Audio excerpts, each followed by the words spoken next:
நேயர்கள் அனைவருக்கும் இனிய வணக்கம். புகார்பட்டி நிகழ்ச்சிக்கு அனைவரையும் அன்போடு வரவேற்கிறோம். மக்களுக்கும் அரசாங்கத்திற்கும் இடையே இருந்து முடிந்தவரை நீங்கள் சொல்லக்கூடிய புகார்களை தீர்த்து வைக்க பாலமாக அமைந்திருப்பது தான் இந்த புகார்பட்டி நிகழ்ச்சியோட நோக்கம். இதற்கு நீங்கள் செய்ய வேண்டியது உங்கள் பகுதி சார்ந்த குறைகளையும் உங்களுடைய தனிப்பட்ட புகார்களையும் நேரலில் தெரிவிக்கலாம். அதற்கு திரையில் தோன்றுகின்ற தொலைபேசி இலக்கம் எண்கள் 044224311361 என்கின்ற தொலைபேசி இலக்கம் எண்களில் தொடர்பு கொண்டு உங்களுடைய குறைகளை சொல்லலாம். அது மட்டுமின்றி சட்டம் சார்ந்த விஷயங்களுக்கும் சமூகம் சார்ந்த விஷயங்களுக்கும் நம்முடைய சிறப்பு அழைப்பாளர்கள் அழைக்கப்பட்டு அவருடைய வழிகாட்டுதல்படி இந்த நிகழ்ச்சி நடந்து வருகிறது. அதன்படி சமூக ஆர்வலரும் மக்கள் வழிகாட்டி இயக்கத்தைச் சேர்ந்த மரியாதைக்குரிய திரு டி.சி. ராஜேஷ் அவர்கள் அரங்கனில். வணக்கம் சார். அடுத்தபடியாக உயர்நீதிமன்ற வழக்கறிஞர் சட்ட ஆலோசகர் திரு கரு ஜெயக்கண்ணன் அவர்கள். வணக்கம் ஜெயக்கண்ணன்.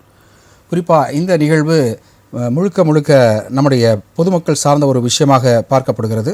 எனவே அந்த அடிப்படையில் பொதுமக்கள் உங்களுடைய புகார்களை சமூக ஆர்வலர்கள் அது மட்டுமின்றி பல சமூகம் சார்ந்த அக்கறை கொண்ட நேயர்கள் எங்களை தொடர்பு கொண்டு நீங்கள் அந்த புகார்களை சொல்கிறீர்கள். அது மட்டும் இல்லாமல் இந்த ஜூன் 2க்கு பிறகு மீண்டும் மாவட்ட ஆட்சித்தலைவர் அவருடைய அலுவலகத்தில் திங்கட்கிழமை தோறும் மாவட்ட குறைதீர் முகாம் நடக்க இருக்கிறது. எனவே அங்கே உங்களுடைய குறைகளையும் நீங்கள் சொல்லலாம். அதற்கு என்னென்ன விஷயங்கள் செய்ய வேண்டும் என்கின்ற அடிப்படையில் பல்வேறு தரவுகளும் குறிப்புகளும் நம்முடைய நிகழ்ச்சியில் சொல்லப்பட்டு வருகிறது. அது மட்டுமின்றி ஒவ்வொரு மாவட்டத்திலும் இலவச சட்ட ஆலோசனை மையம் செயல்பட்டு வருகிறது. அங்கே காசில்லா ஆலோசனை நாம் பெற்றுக்கொள்ளலாம் என்ற அடிப்படையில் வரக்கூடிய சட்ட ஆலோசகர்களும் தங்களுடைய கருத்துக்களையும் வழிகாட்டுதலையும் சொல்லி வருகிறார்கள்.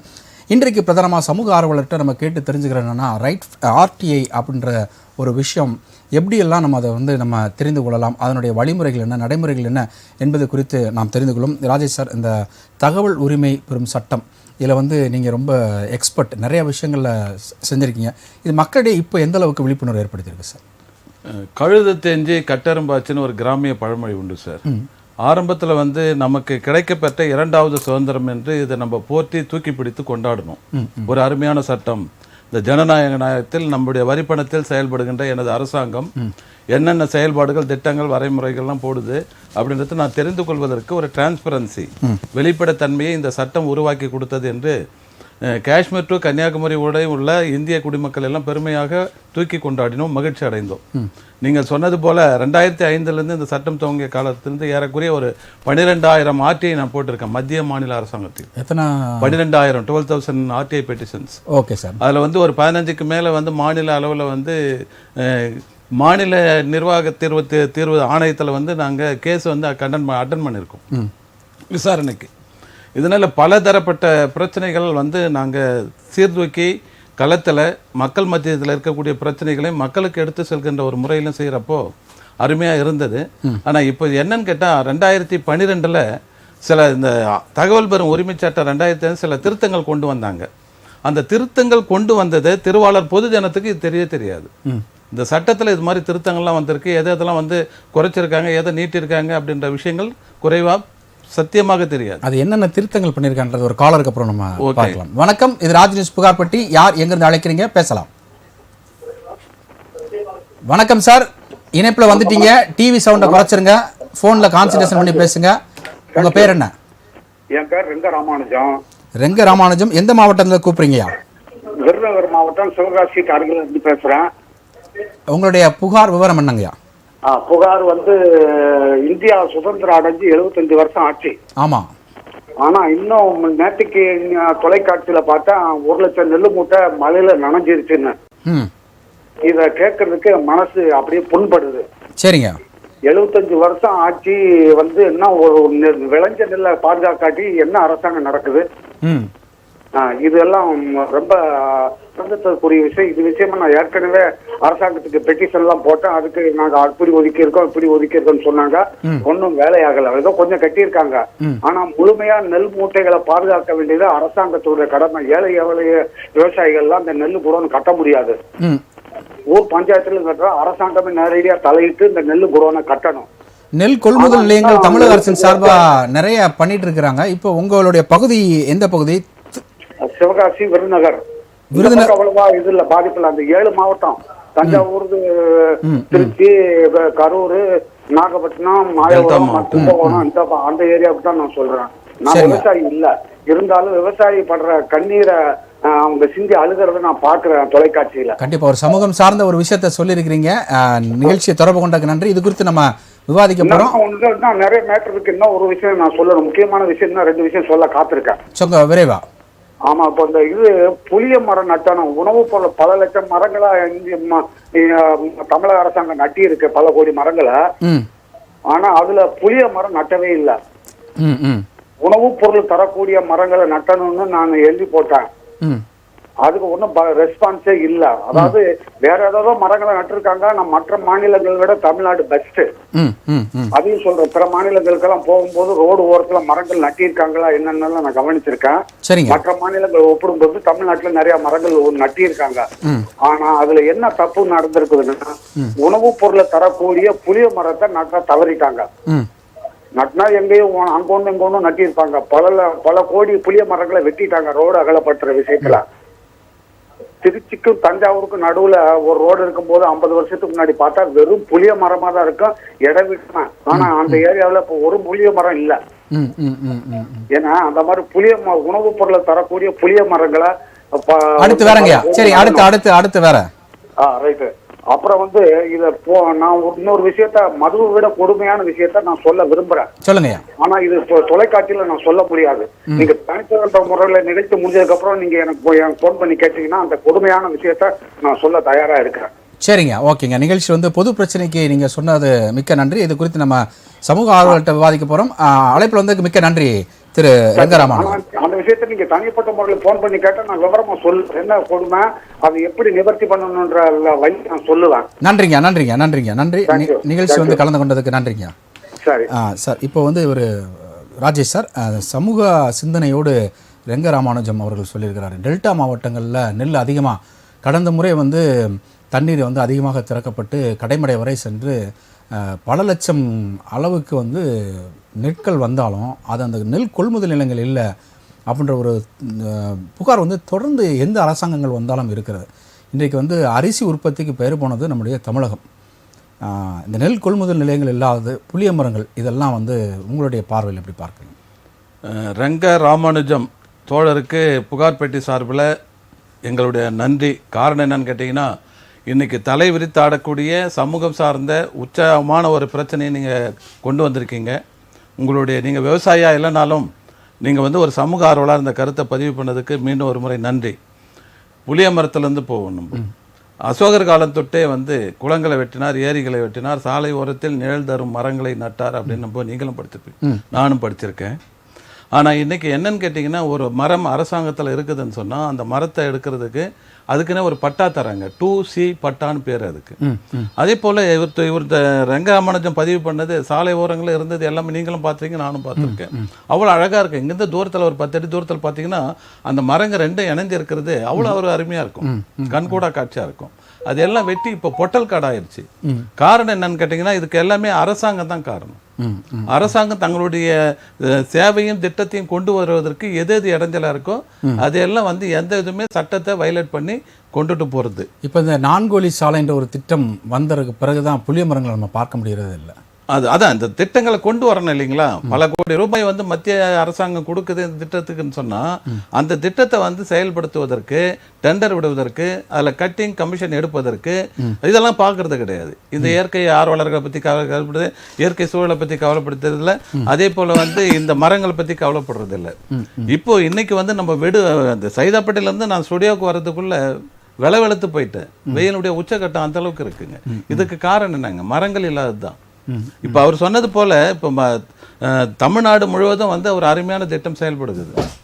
மகாத்மா காந்தி தேசிய ஊரக வேலை வாய்ப்பு உறுதி சட்டம்.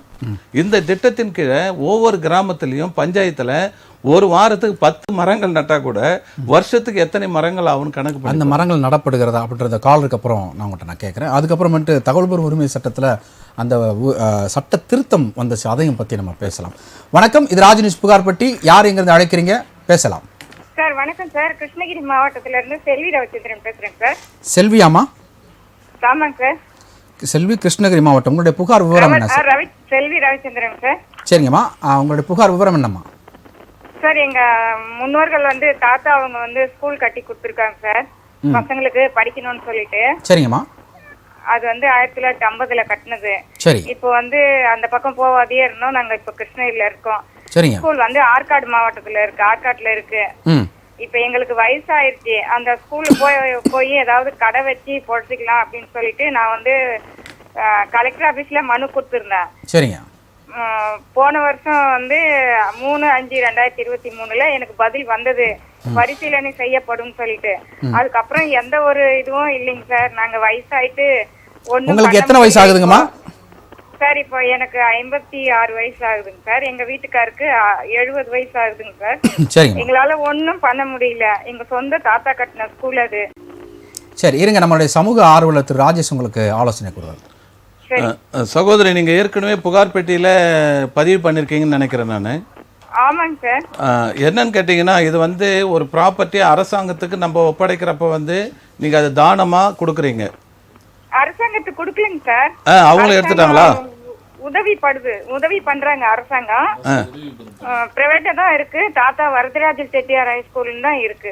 அதாம்மா, இப்போ என்னன்னு கேட்டீங்கன்னா, ஒரு பள்ளிக்கூடத்துக்கு என்னுடைய மூதாதையர் பெயரை வைக்கணும்னா ஒரு குறிப்பிட்ட தொகை கல்வித்துறை நிர்ணயம் பண்ற தொகையை நான் டொனேஷனாக கொடுத்துட்டா அதில் என்னுடைய மூதாதையார் பேர் எந்த பேர் சொல்கிறேனோ அதை வச்சிருவாங்க. அது மாதிரி ஒரு திட்டம் இருக்குது. அந்த அடிப்படையில் தான் இது போயிருப்பாங்கன்னு நினைக்கிறேன். அப்படி இல்லைன்னா இது அரசு உதவி ஒரு கடை வச்சு பொழைச்சிக்கலாம் அப்படின்னு வயசாயிடுச்சு அவருக்கும். சரிங்கம்மா, உங்களுடைய இதோ நாங்கள் உள்வாங்கிட்டோம். உங்கள் கருத்தை நாங்கள் உள்வாங்கிட்டோம். நாங்கள் சொல்கிற தகவலை கேட்டுங்க. சொல்லுங்க சார். அதாவது வந்து அரசு உதவி பெறும் பள்ளிக்கூடமாக இருக்கிறப்போ அதுக்கு வந்து எய்டட் ஸ்கூல்னு சொல்லுவாங்க. அப்போ அந்த எய்டட் ஸ்கூலில் இவங்க முறையாக வந்து லைசன்ஸ் வாங்கியிருப்பாங்க. அது நாங்கள் இது மாதிரி பள்ளிக்கூடம் நடத்த போகிறோம், எங்களுக்கு அனுமதி கொடுங்கன்னு. அப்போ அந்த இன்ஃப்ராஸ்ட்ரக்சர் மட்டும் இருக்கும். அந்த அடிப்படை வசதிகள், பில்டிங் ஸ்ட்ரக்சர் எல்லாம் அந்த நிறுவனத்தாண்ட இருக்கும். அதுக்கான ஆசிரியர் பணிகள், ஊழியர்களுடைய சேலரி எல்லாமே கவர்மெண்ட் கொடுக்கும். இந்த இதுதான் வந்து அரசு உதவி பெறும் நிலையில் போகிறது. ஏன்னா எல்லாமே முழுமையாக அரசு செய்ய முடியாது. அப்படி இருக்கிறப்ப இவங்க வந்து அரசு உதவி பெறும் பள்ளிக்கு செஞ்சிருக்கிறதுனால இவங்க வந்து முறையாக வந்து கேட்குறாங்க, எங்களுக்கு வந்து பொருளாதாரத்தில் நாங்கள் நலிவு அடைஞ்சிட்டு இருக்கோம், அதனால் உதவி கொடுங்க. அதுக்கு முழு பொறுப்பு எடுக்க வேண்டியது மாவட்ட ஆட்சித்தலைவர் தான். அதான் மனு கொடுத்துருக்குறாங்களா? பரிசீலனை செய்யப்படுறது வந்து இவங்க வயது முதிர்வின் காரணமாக இவங்க கிருஷ்ணகிரியில் இருக்காங்க, ப்ராப்பர்ட்டி ஆற்காட்டில் இருக்கு. அப்போ இவங்க 2 டிஸ்ட்ரிக்ட்டுமே கொடுக்கணும். ஆற்காடுன்றது வேலூர் மாவட்டத்தில் வருது, ராணிப்பேட்டையில் வரும். அப்படி இருக்கப்ப இவங்க எந்த மாவட்ட ஆட்சித்தலைவர் கொடுத்தாங்கன்றது தெரியல. எங்கம்மா? ராணிப்பேட்டையில ராணிப்பேட்டையில 2023 வந்தது சார் லெட்டர். சரி, அதனுடைய பின்னோட்டம் என்னமாச்சு? அதன் பிறகு தொடர்ச்சி என்ன போய் பாத்தீங்களா இல்லையா? என்ன சொல்றாங்க? எதுவுமே சொல்லலைங்க சார். நாங்க மறுபடியும் போய் கேட்டோம். கேட்டதுக்கு பரிசீலனை பண்றாங்க, பதில் வரும் அப்படின்னாங்க. ஆனா ஒண்ணுமே இல்லைங்க சார். கூப்பிட்டு விசாரிச்சாங்க, அதுக்கப்புறம் ஒன்றும் சொல்லவே இல்லைங்க சார். இல்லம்மா, நீங்க என்ன பண்ணுங்க, இல்ல நீங்க முறையா மாவட்ட ஆட்சித்தலைவரை மட்டும் பார்க்க கூடாது. அங்க மாவட்ட அளவில் இருக்க முதன்மை கல்வி அலுவலர், சீஃப் எஜுகேஷன் ஆஃபீஸர், அவரை போய் பார்க்கணும். மாவட்ட கல்வி அலுவலர் இவங்க வழியாக நீங்கள் போனீங்கன்னா தான் அவங்களுடைய அந்த பள்ளிக்கூடத்தினுடைய எல்லா டாக்குமெண்ட்டும் வந்து இந்த நிலையில தான் இருக்கும். இவங்க தான் ரெக்கமெண்ட் பண்ணி மாவட்ட ஆட்சித்தலைவருக்கு அனுப்பணும். அதன் பிறகு தான் ஆமாம்மா, ராணிப்பேட்டைக்குமா, ராணிப்பேட்டையில் இருக்கக்கூடிய முதன்மை கல்வி அலுவலர், சிஇஓன்னு சொல்லுவாங்க, அவருக்கு. அதே போல் மாவட்ட கல்வி அலுவலருக்கு தேவையான நீங்கள் சென்னையில் வந்து கல்லூரி சாலையில் இருக்கக்கூடிய இயக்குனர், அவருக்கும் பள்ளி கல்வித்துறை இயக்ககம், பேராசிரியர் அன்பழகனார் வளாகம், கல்லூரி சாலை, சென்னை 6,06,000.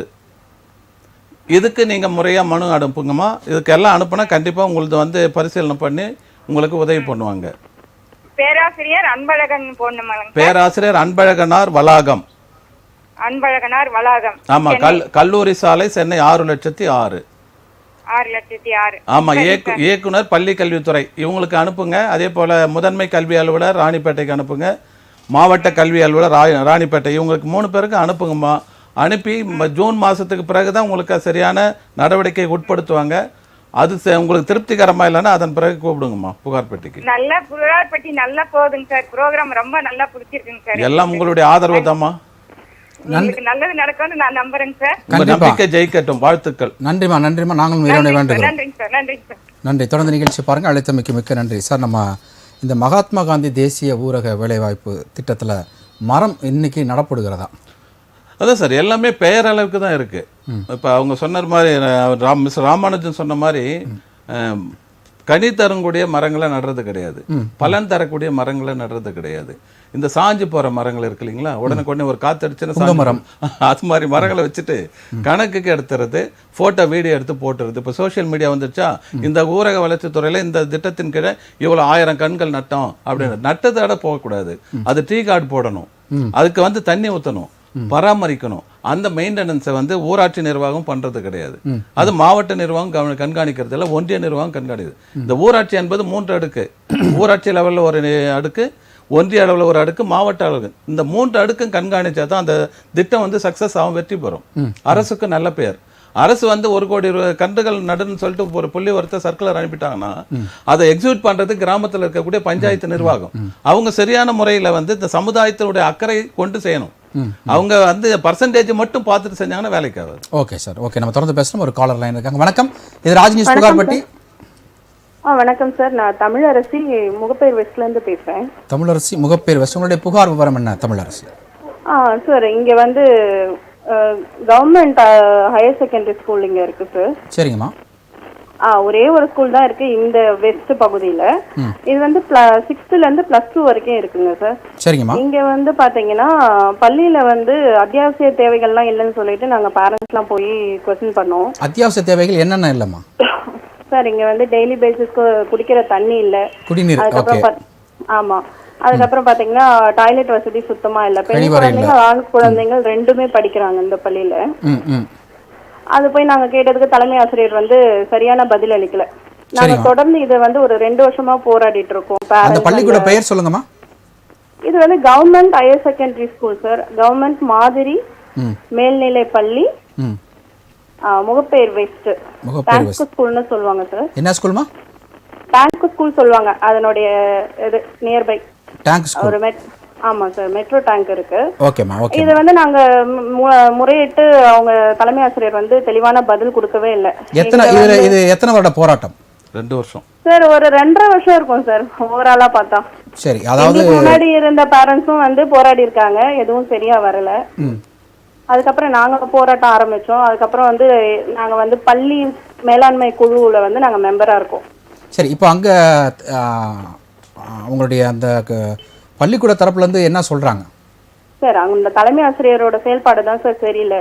இப்ப கவர்மெண்ட் கிட்ட இருந்து வர்றது எதையுமே வந்து பள்ளிக்கு நேரடியா எதையும் செயல்படுத்த விடாம அவங்க வந்து தனிப்பட்ட முறையில நிறைய ப்ராப்ளம்ஸ் பண்றாங்க. தலைமை ஆசிரியரா தலைமை ஆசிரியையா? தலைமை ஆசிரியை திருமதி சாந்தி அவங்க பேரு.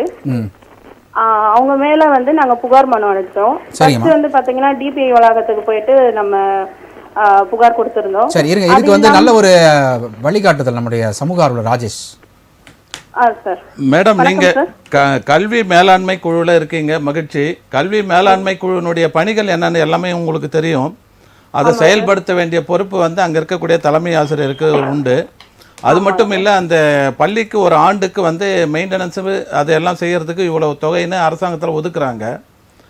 அந்த நிதியை கொண்டு நீங்க சொன்ன மாதிரி அந்த அடிப்படை வசதிகளான குடிநீர் வசதி மற்றும் டாய்லெட் வசதி எல்லாமே செய்ய வேண்டும். அதுவும் வந்து குறிப்பா வந்து பெண் பிள்ளைகள் அதிகமாக படிக்கிறதுனால அந்த வசதி வந்து இம்ப்ளிமெண்ட் பண்ண வேண்டியது அவங்களுடைய கடமை. ஒருவேளை அரசு ஒதுக்கக்கூடிய நிதி போதுமானதா இல்லைன்னு சொன்னா பிடிஏ மூலம் இந்த கல்வி மேலாண்மை குழு மூலமாக அங்கே இருக்கக்கூடிய உள்ளாட்சி நிர்வாகங்கள், மற்றபடி இந்த ரெயின்ஸ் கிளப், அது மாதிரி பொது அமைப்புகள் இயக்கங்களை அவங்க தொடர்பு கொண்டு தேவையானதை வந்து நன்கொடையாக பெற்று செயல்படுத்த வேண்டும். அது உண்மையிலேயே உள்ளார்ந்தபடி அந்த தலைமை ஆசிரியருக்கு இந்த கல்வியை மேம்படுத்த வேண்டும், அந்த பிள்ளைங்களுக்கு ஒரு நல்ல கல்வியை கொடுக்கின்ற ஒரு எண்ணம் இருந்தால் நான் சொன்ன திட்டத்தின் அடிப்படையில் அவங்க செயல்படுத்திருக்கணும். ஆனாலும் அவங்க செயல்படுத்தாது வன்மையாக கண்டிக்க வேண்டிய ஒரு நிலையில் நம்ம இருக்கோம். சொல்லுங்கம்மா. ஓகே சார், நாங்க வந்து இதை வந்து எவ்வளவோ இங்கே போராடி பார்த்து எதுவுமே சரியா வரலன்னு சொல்லிட்டு நாங்க முதல்வரின் முகவரிக்கும் தனியா மனு கொடுத்துருந்தோம் சார். எல்லாமே பண்ணியும் எதுவுமே அங்கேருந்து ஆக்ஷன் எடுக்கல. ஆக்சுவலாக கடைசியில் எங்கே வருது பார்த்தீங்கன்னா சிஓ கிட்டையும் டிஓ கிட்டையும் தான் இதனுடைய பொறுப்பு போய் சேருது. ஆனால் இந்த சென்னை டிஸ்ட்ரிக்ட்ல இருக்க சிஓவும் டிஓவும் இவங்களுக்கு சப்போர்ட் பண்ணுறாங்க அந்த தலைமை ஆசிரியருக்கு. சரிங்கம்மா, இது சார்ந்து இந்த நிகழ்ச்சி முடிஞ்ச பிறகு உங்கள் நம்பருக்கு நாங்கள் கான்டாக்ட் பண்ணி சில டீட்டெயில்ஸ் வாங்கணும். அது வாங்கிட்டு வாய்ப்பு இருந்தால் நானே மக்கள் வழிகாட்டு இயக்கத்தின் சார்பாக அந்த ஸ்கூல் ஆய்வு பண்ணிவிட்டு அந்த ஸ்கூலில் எஜுகேஷன் டைரக்டர் மீட் பண்ணி அதுக்கு ஒரு ரெமெடி காணலாமா? ஓகே சார், ஒரே ஒரு நிமிஷம் சார், நான் சொல்லிடுறேன்.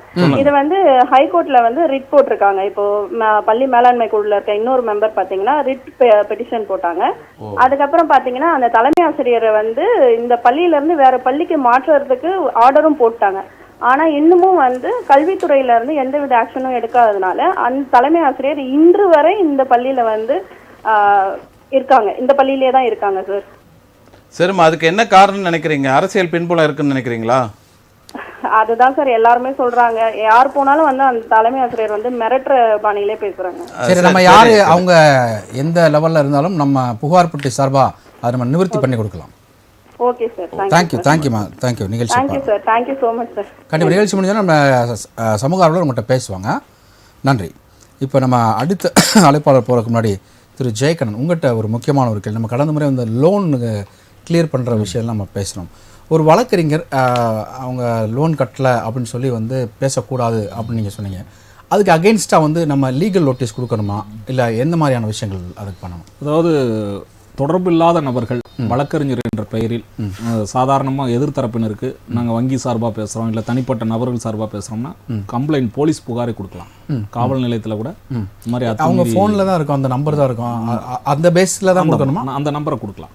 அந்த நம்பரை நம்ம எந்த பகுதியில் இருக்கோமோ அந்த காவல் நிலையத்தில் கொடுக்கலாம். சரி. இல்லை தனிப்பட்ட முறையில் அந்த நம்பரை எடுத்து அவங்களுடைய முகவரி தெரிஞ்சால், இப்போ வங்கிகளுடைய முகவரி தெரியும், அதுக்கு வந்து நம்ம லீகல் நோட்டீஸும் கொடுக்கலாம். இதெல்லாம் வந்து பார்த்தீங்கன்னா இன்றைய சூழலில் வந்து என்னென்னா கட்ட பஞ்சாயத்து மாதிரி செய்யக்கூடிய பல நபர்கள் வந்து இதை சட்டத்தை தான் கையில் எடுத்துக்கிட்டு, அதாவது உயர்நீதிமன்றங்கிற பேர்லையும் உயர்நீதிமன்றத்தில் இருக்கக்கூடிய அந்த சட்ட உதவி மையங்கள்னு பேர்லையும் நாங்கள் உயர்நீதிமன்றத்திலேருந்து பேசுகிறோம், நீங்கள் நாளைக்குள்ளே அதை செட்டில் பண்ணலன்னா உங்கள் மேலே நடவடிக்கை எடுப்போம் அப்படிங்கிற மாதிரியான ஒரு மிரட்டல் போக்கு முதன்மையாக வங்கிகளில் உள்ளவங்க செய்கிறாங்க. அது வழக்கறிஞர்களாக அவங்க இருப்பாங்கன்னு சொல்ல முடியாது. வங்கிகளில் பணியாற்றுகின்ற நபர்களை வழக்கறிஞர்கள் பெயரை பயன்படுத்தி செய்கிறார்கள். இது சம்பந்தமான பல புகார்களும் இருக்கு. ஓகே, நம்ம தொடர்ந்து பேசுகிற ஒரு காலர் இருக்காங்க. வணக்கம், இது ராஜ் நியூஸ் புகார் பெட்டி. யார் எங்கேருந்து அழைக்கிறீங்க? ஐயா வணக்கங்க, நான் சேலத்துலேருந்து ரவி பேசுறேங்க. ரவி, சேலத்துலேருந்து கூப்பிடுறீங்க. உங்களுடைய புகார் என்னங்கய்யா? வாரிசு சர்டிஃபிகேட்ல என் பேர் சேர்த்தாமே அண்ணா வந்து வாரிசு வேலை வாங்கிட்டாருங்க. இப்போ எனக்கு வாரிசு சர்டிஃபிகேட் கேட்டால் தரமாட்டேங்கிறாரு. சரி, இது நம்ம கொஞ்சம் சட்ட ரீதியாக தான் பார்க்கணும். நம்மளோட சட்ட ஆலோசகர் ஜெயக்கண்ணன் உங்கள்கிட்ட பேசுகிறேன். ஐயா, உங்களுடைய தந்தையாருக்கு பிறகு நீங்கள் எத்தனை பேர் சகோதரர்கள்? நாங்க வந்து 4 பசங்க 2 பொண்ணுங்க. அது எப்படி உங்களை தவிர்த்துட்டு அவர் மட்டும் வாங்கிட்டாரா? ஆமாங்க, இப்போ அவரு அதாவது அவர் இப்போ நான் கேட்கும் போது அவர் தரமாட்டேங்கிறாரு. இல்லை, சர்டிஃபிகேட்டே உங்களுக்கு தரல, நீங்களும் புதுசாக கூட அப்ளை பண்ணலாமே. இல்லைங்க, அன்னைக்கு வாங்கின சர்டிஃபிகேட் தானே கேட்குறாங்க. எனக்கு கை ஊனுங்க. இல்லைங்க, இப்போ உங்களுடைய அந்த நீங்கள் உங்களோட சகோதரர் வாங்கினதா சொன்னேன் அந்த காப்பியை நீங்கள் தாசில்தார் அலுவலகத்தை திரும்ப ஒரு காப்பி போட்டு கூட வாங்கலாம். அவர்கிட்ட தான் வாங்கலாம்னா 1985 வருஷத்துலேருந்து எங்ககிட்ட எந்த ஆவணமும் இல்லைன்னு பாலக்கோடு வட்டாட்சியர் வந்து பதில் கொடுத்தாருங்க. ஒன்றும் இல்லை, இப்போ இது வந்து உங்களுடைய அந்த வாரிசு சான்றிதழ் வாங்கின தேதி உங்களுக்கு தெரிஞ்சால் அந்த தேதியில் தாசில்தார் அலுவலகத்தை நீங்களும் உங்களுடைய, அதாவது உங்கள் தந்தையோருடைய வாரிசு அடிப்படையில் நீங்கள் ஒரு புதிதாக மனு கொடுத்து கூட அந்த காப்பி நகலை வாங்கலாம். சரிங்களா? இல்ல அது வாங்கலாங்க. ஆனா அந்த வருஷத்து எந்த இதுவுமே எங்ககிட்ட இல்லைன்னு சொல்லிட்டாங்க. எனக்கு அந்த வருஷத்து சர்டிஃபிகேட் தாங்க வேணும். இல்லைங்க, உங்களுடைய சர்டிஃபிகேட் அப்போ உங்கள் அண்ணன் சகோதரர் வச்சிருக்கிறது உங்களுடைய தேதி கூட தெரியாதுங்களா உங்களுக்கு? இல்லைங்களா, தெரியாமே வாங்கிட்டாருங்க. என் பேரும் சேர்த்தல, எங்ககிட்ட கொடுக்கவும் இல்லை. சரி, நீங்கள் ஒன்று பண்ணுங்கள், உங்களுடைய பகுதியில் இருக்க தாசில்தார் அலுவலகத்தில் இந்த மாதிரி எங்களுடைய தந்தையாருக்கு பிறகு வாரிசு சான்றிதழ் கொடுத்துருக்காங்க, அந்த சான்றிதழோட தேதியோ மற்ற விவரங்கள் தெரியாது, எங்களுக்கு தேடுதல் மனு ஒன்று கொடுங்க. அந்த தேடுதல் மனுவில் உங்களுடைய அந்த வாரிசு சான்றிதழ் தான் உங்களுக்கு நகல் கொடுப்பாங்க. சரிங்களா? நல்லதுங்க. மேற்படி அண்ணன்கிட்ட நேரடியாக வாங்க முடியாதுங்களா? அவருக்கு நீங்கள் வேணால் ஒரு வழக்கறிஞர் நோட்டீஸ் கொடுங்க, அட்வொகேட் நோட்டீஸ் ஒன்று கொடுத்தீங்கன்னா அவர்கிட்ட இருக்கக்கூடிய காப்பியை உடனே நீங்கள் கேட்கலாம். ஏன்னா அவர் கொடுக்க மாட்டேன்னு சொல்லும்போது நீங்கள் அதற்கான லீகலாக தான் பார்க்க முடியும். இல்லைங்க, போலீஸில் வந்து கம்ப்ளைண்ட் பண்ணால் அதுக்கும் அவர் வந்து தர முடியாதுன்னு தாங்க சொல்கிறாரு. இல்லை, இது வந்து உங்கள் சகோதரர்களுள்ள பிரச்சனை. இன்னும் குறிப்பாக சிவில் சம்மந்தப்பட்ட பிரச்சனைலாம் போலீஸில் உங்களுக்கு எடுக்க மாட்டாங்க. சரிங்களா? நீங்கள் ஒன்றும் இல்லை, ஒரு அட்வொகேட் அணுகி அதற்கான ஒரு நோட்டீஸ் கொடுங்க. அப்படி இல்லைன்னா தாசில்தார் அலுவலகத்தில் ஒரு புகார் மனு கொடுங்க. நல்லதுங்கய்யா, நன்றி. நன்றி நன்றி நன்றி ரவி. தொடர்ந்து நிகழ்ச்சி பாருங்கள். அழைத்தமைக்கு நன்றி சார். நம்ம அந்த தகவல் பெறும் உரிமை சட்டம், அதில் சட்ட திருத்தம் பண்ணனால திருவாளர் பொதுஜனங்களுக்கு நிறைய விஷயங்கள் தெரியல அப்படின்னா என்னென்ன மாதிரியான சட்ட திருத்தங்கள் செய்யப்பட்டது? அது இந்த 2005 இருந்து துவங்கின இந்த சட்டத்தில் 2012 வந்து கொண்டு வந்தாங்க. அதில் என்ன மாதிரி திருத்தத்தை கொண்டு வந்திருக்காங்கன்னா, ஏறக்குறைய ஆணையத்தினுடைய வலிமையை அதிகமாக்குறது. தமிழ்நாடு தகவல் ஆணையம்னு சொல்லிட்டு சென்னை நந்தனம் பேன்பேட்டையில் செயல்படுது. முதல்ல வந்து இது தேனாம்பேட்டையில் இருந்தது, காமதேன காம்ப்ளெக்ஸில். அதன் பிறகு வந்து இங்கே தியாகராய சாலையில் வந்தது, பாண்டி பஜார் ரோட்டில். இப்போ 3வது நிரந்தரமான கட்டிடமாக அரசு படங்களில் போயிருக்குங்க. அப்போ இந்த 3 நிலைகள்லையும் நாங்கள் போயிருக்கோம் வழக்கு சார்ந்ததுக்காக. அப்போ என்னன்னு கேட்டிங்கன்னா, அடிக்கடி வந்து புகார் கொடுக்கறது.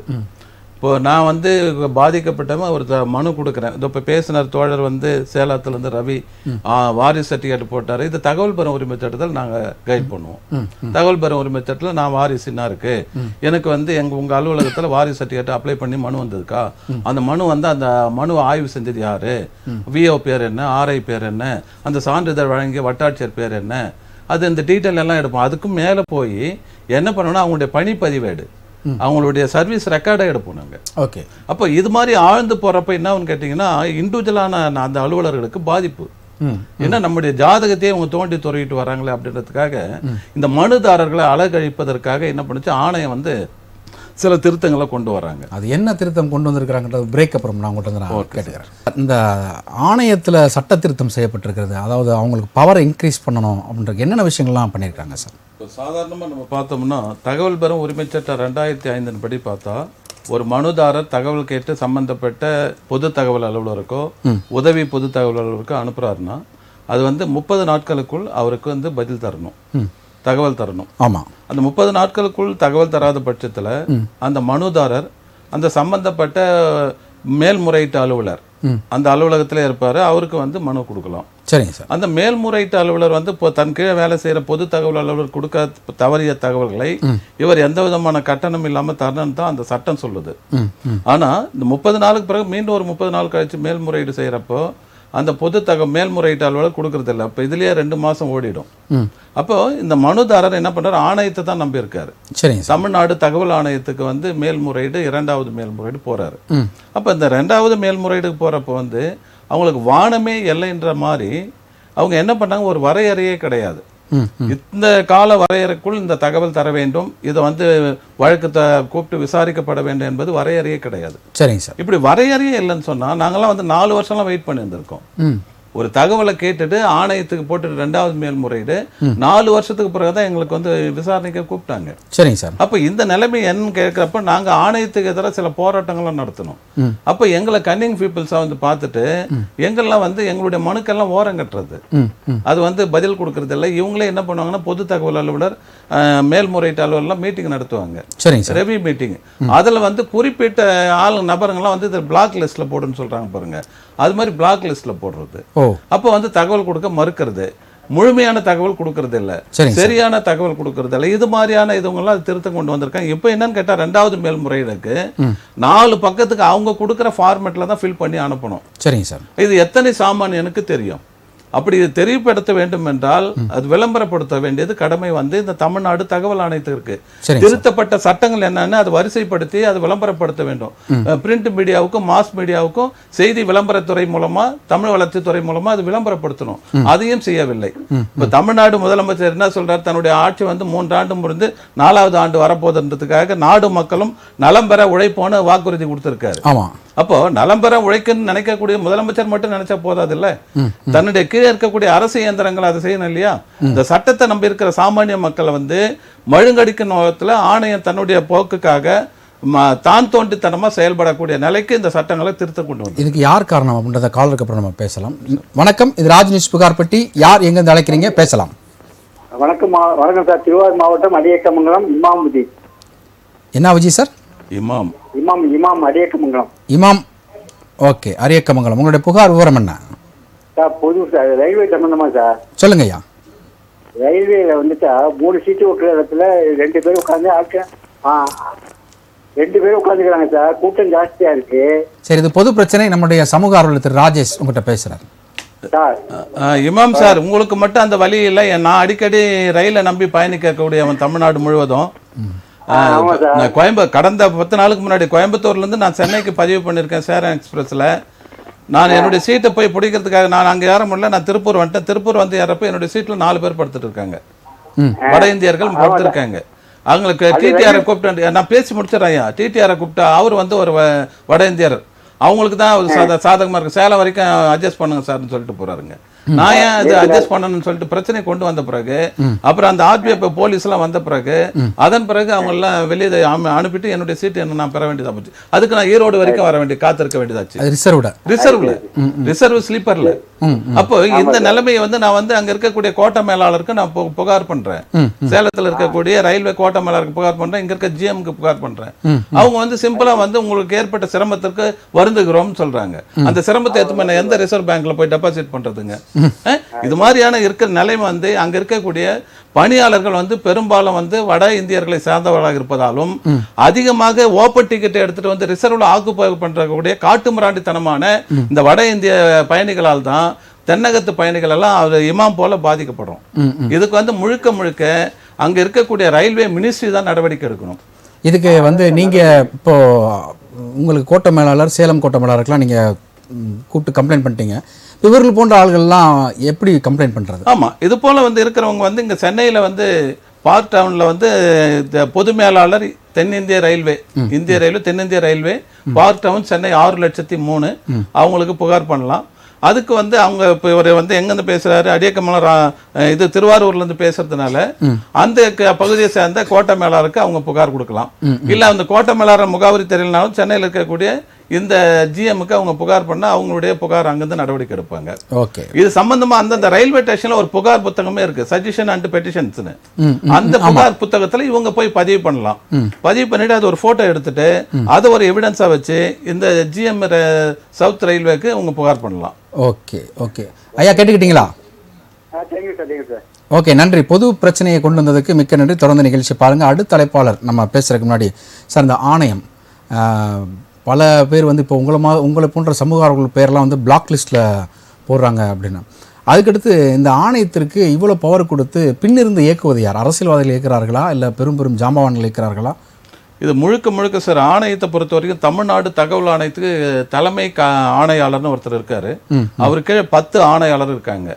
இந்த செட்டப்ல தான் இருக்கு. மாநில அரசாங்கத்தில் செயல்படக்கூடிய ஆணையாளர்களை நியமனம் பண்ணக்கூடிய அதிகாரம் வந்து தமிழ்நாடு முதலமைச்சருக்கும் எதிர்கட்சி தலைவருக்கும் எல்லா இந்த 2 பேர் கலந்து ஆலோசித்து பேனல் லிஸ்ட் அனுப்புவாங்க. சரிங்க சார். அதை வந்து பரிசீலனை பண்ணி appointment authority governor of Tamil Nadu. சரிங்க சார். இது வந்து மாநில அளவில். மத்திய அரசாங்கத்தில் வந்து பிரசிடென்ட் ஆஃப் இந்தியா அவங்க தான் அதை முடிவு பண்ண வேண்டியது நிலையில இருக்காங்க. அப்போ வந்து அங்க ஆப்போசிட்ல வந்து பிரசிடென்ட் ஆஃப் ரூலிங்ல இருக்கக்கூடிய பிரைம் மினிஸ்டர் ஆஃப் இந்தியாவும் ஆப்போசிட் லீடரை வந்து அவங்க பேனல் லிஸ்ட் அங்க அனுப்புவாங்க. அதன் பிறகு பிரசிடென்ட் ஆஃப் இந்தியா வந்து அப்பாயின்மெண்ட் பண்ணுவாங்க. இந்த நிலையில தான் இருக்கு. ஆக இது வந்து நடுநிலைமையோடு செயல்படணும் அப்படின்ற ஒரு எண்ணத்துல தான் நம்ம எதிர்பார்க்கிறோம். ஆனா இது வந்து சொல்லக்கூடாது. இது வந்து வெளிப்படைத்தன்மை, என்னுடைய வரிப்பணத்துல செயல்பட அரசாங்கம் என்ன செயல்கிறது, அது ஏது செயல்கிறது நான் கேட்கறதுக்கு எனக்கு உரிமை இருக்கு. அதுக்காக தான் இந்த சட்டம் கொண்டு வரப்பட்டது. இந்த சட்டத்தின் அடிப்படையில் நான் வந்து ஓசியில கேட்கல, அதுக்கான கட்டணத்தை செலுத்துறேன். மத்திய அரசாங்கமா இருந்தா வந்து போஸ்டல் ஐடி, போஸ்டல் ஆர்டருக்கு அனுப்புறேன். இங்க ஸ்டேட் கவர்மெண்டா 10 ரூபாய் கோர்ட் ஸ்டாம்ப் அனுப்புறேன். இவ்வளவு நான் செய்யறப்போ என்னுடைய கட்டணத்தை வாங்கி கொண்டு தகவல் தர மறுப்பது வந்து இந்த சட்டத்தையே பாழ்படுத்தி கொலை செய்யறதுக்கு சமமா இருக்கு. சரிங்க சார். இப்போ இதுக்கு பின்ன நடக்கிற விஷயத்த சொன்னீங்க.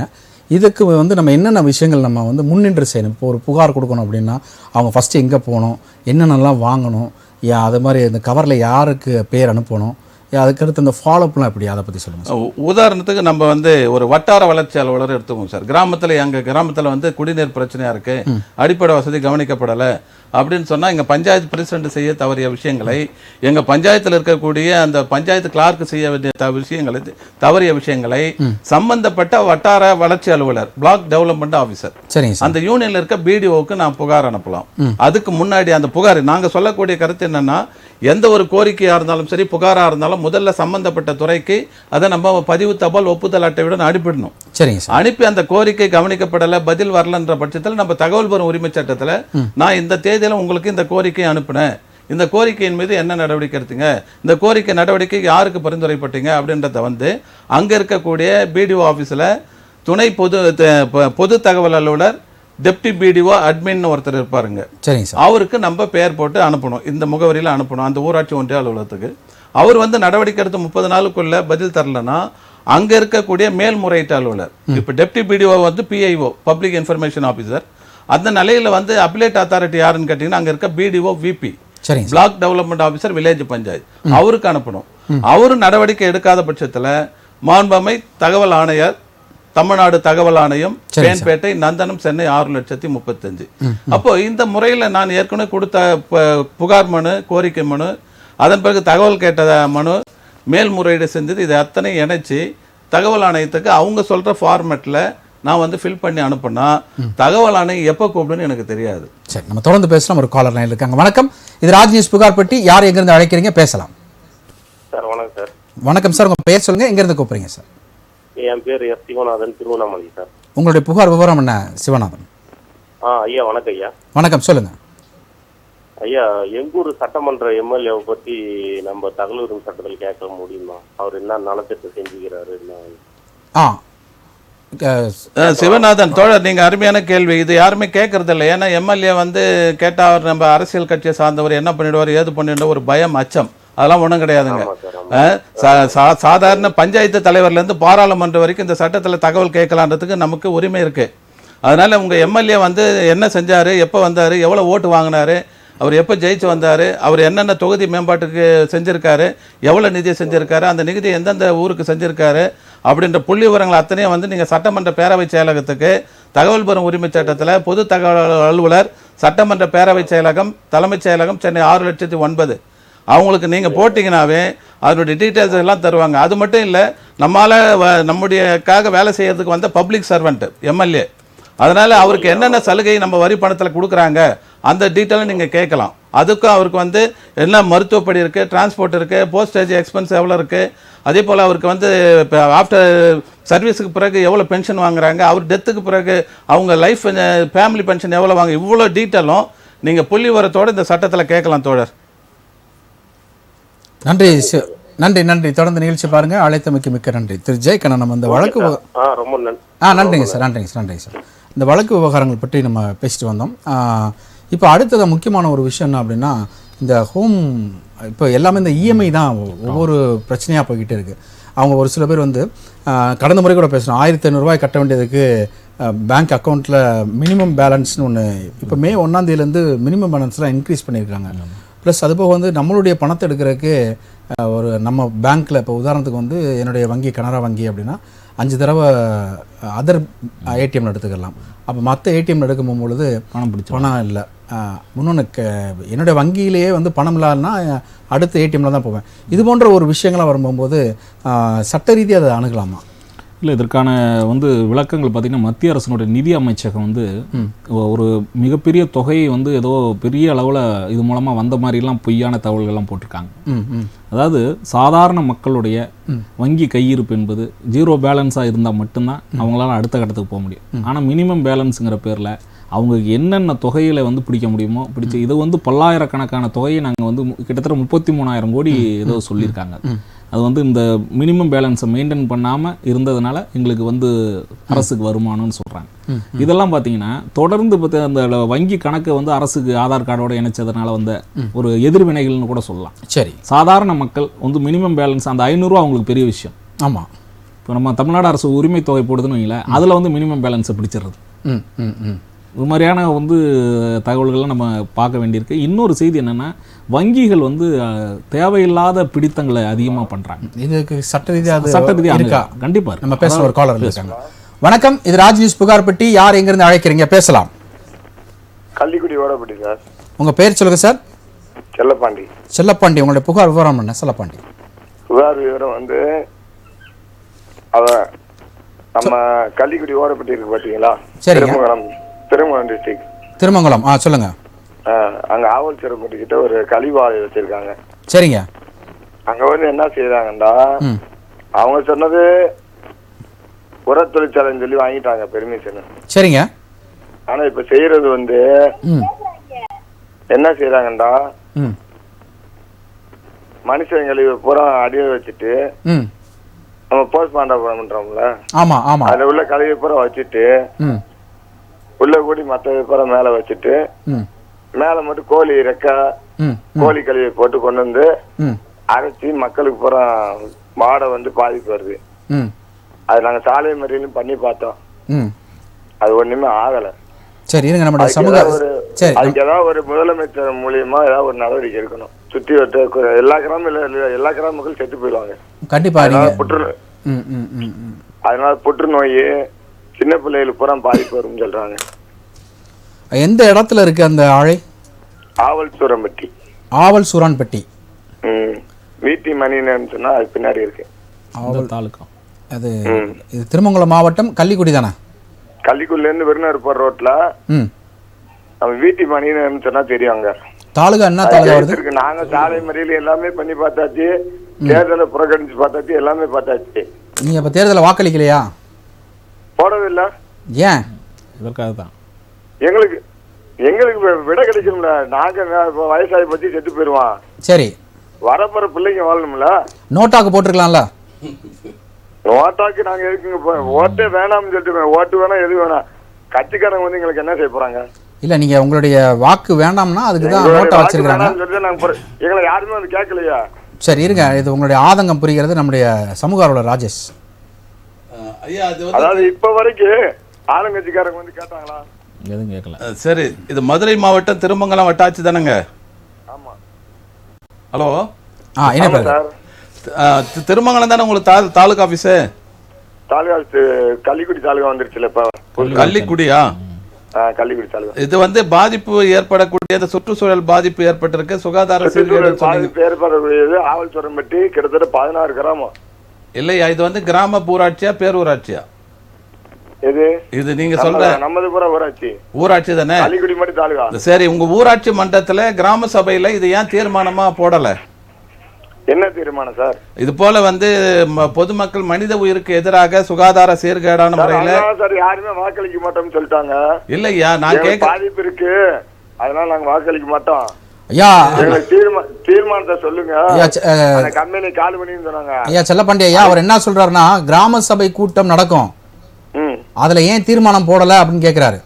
அந்த தீர்மானத்துல சார் என்ன கேட்டாங்கடா, கிராமத்துல கேட்டாங்க, பொம்பளை எல்லாம் டிஎஸ்பி வந்தாங்க, தாசில்தார் வந்தாங்க, எல்லாரும் வந்தாங்க. சரிங்க. எல்லாருமே வந்து என்ன சொன்னாங்கன்னா, நீங்க ஓட்டு போடுங்க அப்புறம் பாத்துக்கிடுவோம்டாங்க. சரி, ஓகே ஓகே, அப்புறம் பாத்துக்கிறீங்களான்னு சொல்லி கேட்டாங்க. சரி தோழர் செல்லப்பாண்டி, நான் சொல்றதை நாங்க புரிஞ்சுட்டா, நாங்க சொல்றதை கொஞ்சம் உள் வாங்கிக்கோங்க. அதாவது நான் இப்போ கொஞ்ச நேரத்துக்கு முன்னாடி தான் பேசணும், தகவல் பெறும் உரிமை சட்டத்துல பஞ்சாயத்துல இருந்து பாராளுமன்றம் வரைக்கும் கேட்கலான்ற ஒரு உரிமை இருக்கு நமக்கு. அது நீங்க பஞ்சாயத்து வந்து நம்ம பாராளுமன்றத்தை விட பவர்ஃபுல்லா, ஒரு கிராமத்தை மட்டும் பாதிக்கிற மாதிரி இருந்தா பரவாயில்ல. அதான் ஐயா, அந்த 16 பட்டியும் பாதிக்கிற மாதிரி இருந்தா கூட அந்த 16 பட்டியில் இருக்கக்கூடிய கிராம ஊராட்சிகள் வந்து கிராம சபையில தீர்மானம் ஏகோபித்து தீர்மானத்தை நிறைவேற்றி அந்த தீர்மான நகலோட மாவட்ட நடவடிக்கை எடுக்க மாட்டேங்குது. இல்ல செல்லப்பாண்டி, நாங்க சொல்றது உங்களுக்கு புரியுதா? செல்லப்பாண்டி சொல்றது உங்களுக்கு புரியுதா? சார் ஓட்டு உரிமை இருக்கு, இருங்கங்க. அதாவது உங்க ஊராட்சியில நிகழ்ச்சி முடிஞ்சோன்னா நம்ம சமூக ஆர்வலர்களுக்கு தொடர்பு கொண்டு பேசுவாங்க, சரிங்களா?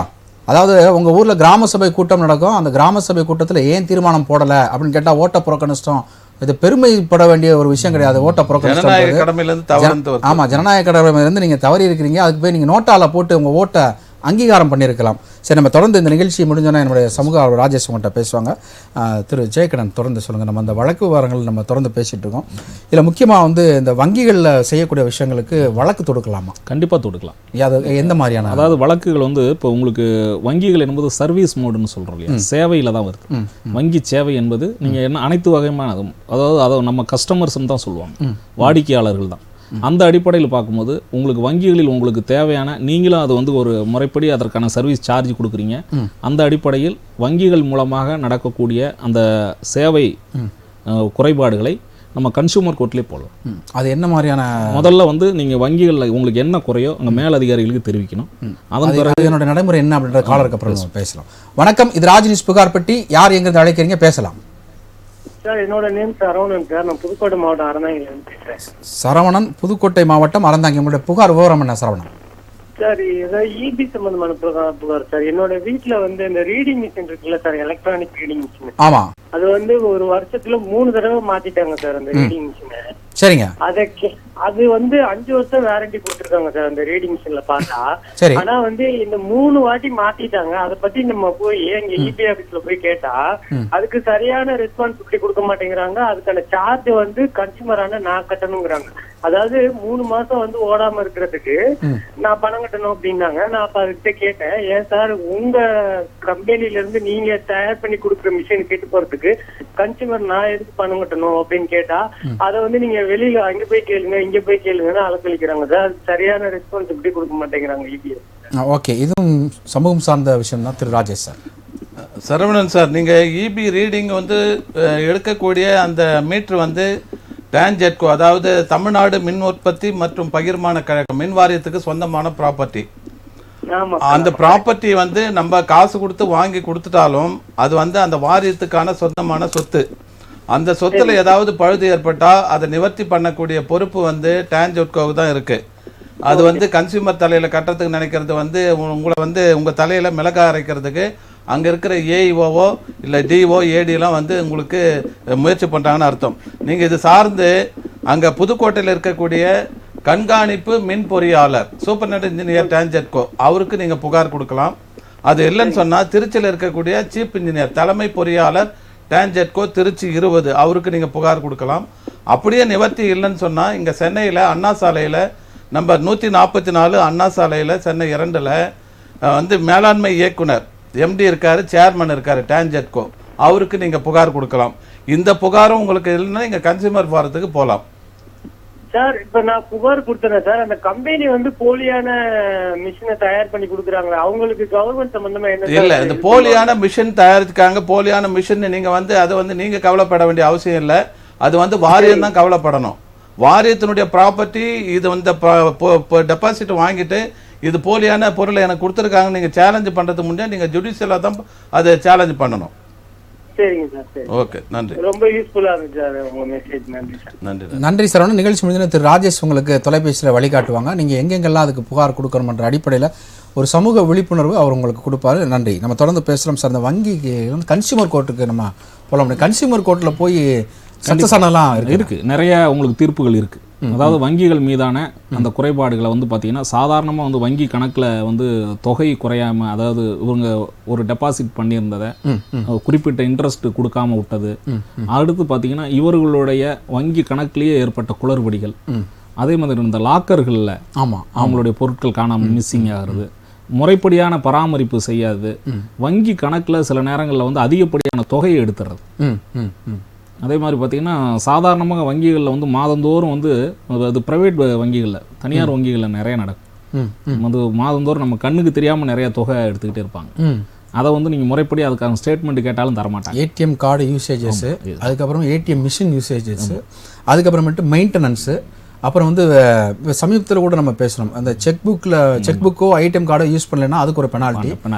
இப்போ நம்ம செக் புக் இல்லாமல் போய் அங்கே இருக்கக்கூடிய ஸ்லிப்பில் எழுதணும்னா அதுக்கு ஒரு பெனால்ட்டி. இது வந்து பெரிய ஒரு மாஃபியா கும்பல். ஆமாம், கண்டிப்பாக. இதுதான் அவங்க இந்த தனியார் வங்கிகளுடைய மிகப்பெரிய குறைபாடாக கருதுகிறோம். நேஷனலைஸ் பேங்க்லேயும் இந்த மாதிரியான தவறுகள் நடக்குது. இன்னும் நீங்கள் சொல்கிறதுல அடிப்படையில் அந்த ஏடிஎம்ல பயன்படுத்தக்கூடிய அந்த 5 முறைக்கு மேலே வேற வங்கிகளுடைய அந்த கிளைகளை பயன்படுத்துறது, ஏடிஎம் பயன்படுத்துறது, 27 ரூபா அப்படி, இதெல்லாம் வந்து தொடர்ந்து பார்த்தீங்கன்னா சாதாரண மக்களில் ரொம்ப இன்னும் சொல்ல போனால் அவங்க வந்து உழைத்து அந்த மாதிரி வியர்வையில் விளையக்கூடிய காசை வந்து அவங்க அபகரிக்கக்கூடியது. கண்டிப்பாக இதற்கான வங்கிகள் இப்போ பொதுமக்களுக்கான விழிப்புணர்வு என்னன்னா, இந்த விஷயத்துல அந்த என்ன எடுக்கிறாங்கன்னு தெரியாம அவசரத்துக்கு அக்கௌண்ட்ல 500 ரூபா தான் இருக்கு அப்படின்னா 5 தடவைக்கு மேல எடுத்துட்டாங்க, அவங்க தெரியாம போட்டாங்கன்னா அதுல இருக்காது, லோ பேலன்ஸ் அப்படின்னு வரும். 500 ரூபா இருக்கு வரலன்னு பார்த்தா நமக்கே அந்த அனுபவங்கள். ஆமா இருக்கு. நான் சொல்றேன், மாதந்தோறும் நம்ம என்ன இப்போ சாதாரண மக்கள்கிட்ட போயிட்டு நீங்க மாதந்தோறும் உங்களுக்கு அதுக்கான ஸ்டேட்மெண்ட் எடுங்கன்னு சொல்ல முடியாது. அந்த ஸ்டேட்மெண்ட் எடுத்து என்ன ஆயிருக்குன்னு பார்க்கணும்னு சொல்ல முடியாது. பொதுவாகவே வந்து வங்கிகள் மீதான இந்த குற்றச்சாட்டுகளை நம்ம புகார் பெட்டி மூலமா சொல்லக்கூடிய செய்தி என்னன்னா, சாதாரண பொதுமக்கள் வந்து இது போன்ற வங்கிகள் சம்பந்தமான பிரச்சனைகளை சட்டப்படி அணுக முடியும். அதற்கான சட்டப்படி தீர்வுக்கு வந்து நம்ம சட்ட உதவி மையங்களே உங்களுக்கு கை கொடுக்கும். கண்டிப்பாக. நம்ம நிகழ்ச்சியினுடைய நிறைவான அழைப்பாளர் பேசிடலாம். வணக்கம், யார் எங்கிருந்து அழைக்கிறீங்க? பேசலாம். ஓகே, கால் கட் ஆயிடுச்சு. நம்ம நிகழ்ச்சியினுடைய நிறைவு பகுதிக்கு நம்ம வந்திருக்கிறோம். சார், இந்த தகவல் பெறும் உரிமை சட்டத்தை பற்றி நீங்கள் ரொம்ப விவரமாக சொன்னீங்க. என்னென்ன விஷயங்கள்லாம் அதுக்கு பண்ணணும் அப்படின்றவர் சொன்னீங்க. அதுக்கு நம்ம முதல் கட்ட நமக்கு அந்த அறிக்கை வரலை அப்படின்னா அதுக்கடுத்து நம்ம என்ன பண்ணலாம்? ஹை அப்பீல் எதுவும் போக வேண்டியது இருக்குமா? ஹை அப்பீல்னு சொல்றது வந்து ஆணையம் தான். ஆணையத்தை வந்து கண்காணிக்கக்கூடிய பொறுப்பு வந்து சம்பந்தப்பட்ட தமிழ்நாடு முதலமைச்சருக்கும் எதிர்கட்சி தலைவருக்கும் கவர்னருக்கு தான் இருக்கு. அதே போல வந்து நிர்வாக சீர்திருத்த துறைக்கு இருக்கு. நிர்வாக பணியாளர் மற்றும் நிர்வாக சீர்திருத்த துறைன்னு தமிழ்நாடு அரசாங்கம், தமிழ்நாடு அரசு ஊழியர்கள் மீது நடவடிக்கை எடுக்கக்கூடியக்கு அதுக்கு வந்து ஒரு பிரின்சிபல் செக்ரட்டரியா இருக்காருங்க. ஆனா அவருக்கு அந்த ஆணையம் இயங்கலை. அவர் வந்து தேவையான ஸ்டாஃபை கொடுப்பாரு, தேவையான ஃபர்னிச்சர்ஸ் கொடுப்பாரு, தேவையான சேலரி மற்ற இன்ஃப்ராஸ்ட்ரக்சர்லாம் பார்ப்பாங்கண்டி அவருக்கு நம்ம புகார் கொடுக்க முடியாது. நாங்கள் அது மாதிரி புகார் அவங்களுக்கு கொடுத்தோம். இது எத்தனை % நமக்கு வந்து சக்ஸஸ் ஆகும் சார் தகவல் பெறும் உரிமை சட்டத்தில்? தகவல் பெறும் உரிமை சட்டம் நாங்களாம் வந்து ஃபுல்லாக வந்து 100% வெற்றி அடிச்சிருக்கோம் சார். சூப்பர் ஸ்டோரிலாம் சொல்லுவோம் நாங்கள். ஓகே, நம்ம தொடர்ந்து பேசலாம். சக்ஸஸ் ஸ்டோரி நிறைய வச்சிருக்கோம். ஓகே, அது 1 ஹவருக்கு மேலே எடுக்கணும்னு நினைக்கிறேன். இது குறித்து நம்ம என்ன சொல்லக்கூடிய ஒரு கூடுதல் தகவல் ஏற்கனவே நம்ம சொன்ன தகவல் தான். அதாவது தகவல் ஆணையத்தை பொறுத்தவரை சட்டம் தெரியாத நபர்களை ஆணையாளர்களாக போடும் மூலம் நிறைய பிரச்சனைகள் நடக்குது. ஏற்கனவே வந்து பார்த்தீங்கன்னா மூத்த வழக்கறிஞர்களையும் நீதிபதிகளாக இருந்து ஓய்வு பெற்றவர்களையும் அதில் வந்து ஆணையாளர்களாக போடணும்னு ஏற்கனவே நம்ம வழக்கறிஞர்கள் சம்பந்தமாக நாங்கள் அது ரெப்ரசன்டேஷன் கொடுத்துருக்கோம். ஓகே, அண்ணன் சொல்லக்கூடிய நிறையா பிரச்சனைகளுக்கு காரணம் அதில் வந்து இந்த அதிகாரிகள் IAS ஆஃபீஸர்ஸை IPS ஆஃபீஸர்ஸ் எல்லாம் வந்து அதில் வந்து ஆணையாளர்களாக போடுவது தான் மிகப்பெரிய வந்து பின்னடைவு காரணம். இந்த புகார் பெட்டி மூலமாக நம்ம சொல்லக்கூடிய செய்தி என்னென்னா, ஆணையம் என்பது ஏறத்தாழ நீதிமன்றத்தை ஒத்தது, இன்னும் சொல்லப்போனால் உயர் நீதிமன்றத்திற்கு இணையானது. அதனால் வந்து அங்கே இருக்கக்கூடிய ஆணையாளர்களையும் தலைமை ஆணையாளர்களையும் மூத்த வழக்கறிஞர்களையும் ஓய்வு பெற்ற நீதிபதிகளையும் நியமிக்க வேண்டும் என்பதை இது ஒரு சட்டமாகவே ஆக்கலாம். நன்றி. நீங்கள் புகார் பெட்டியில் வந்து சட்டம் சார்ந்த விஷயங்களுக்கு பதிலளித்த திரு கருஜெயக்கன் உங்களுக்கு நன்றிகளை வாழ்த்துக்களும் தெரிவித்துக் கொள்கிறோம். அதே போல் சமூகம் சார்ந்த விஷயங்களுக்கு பதிலளித்த திரு ராஜேஷ் உங்களுக்கும் எங்களுடைய வாழ்த்துக்களை வணக்கம். அது மட்டுமின்றி தொலைபேசியில் தொடர்பு கொண்டு புகார்களை தெரிவித்த அனைவருக்கும் நன்றிகள். தொலைபேசியில் இணைப்பு கிடைக்காதவர்கள் தொடர்ந்து முயற்சி செய்யுங்கள். இல்லை என்றால் நீங்கள் கடிதம் மூலமாகவும் எங்களுக்கு புகார்களை எழுதி அனுப்பலாம். எழுதி அனுப்ப வேண்டிய முகவரி ராஜ் நியூஸ் புகார் பெட்டி நம்பர் 32 போயஸ் 2வது வீதி, தேனாம்பேட்டை, சென்னை 6,18,000. மீண்டும் ஒரு முறை விலாசத்தை சொல்கிறோம்.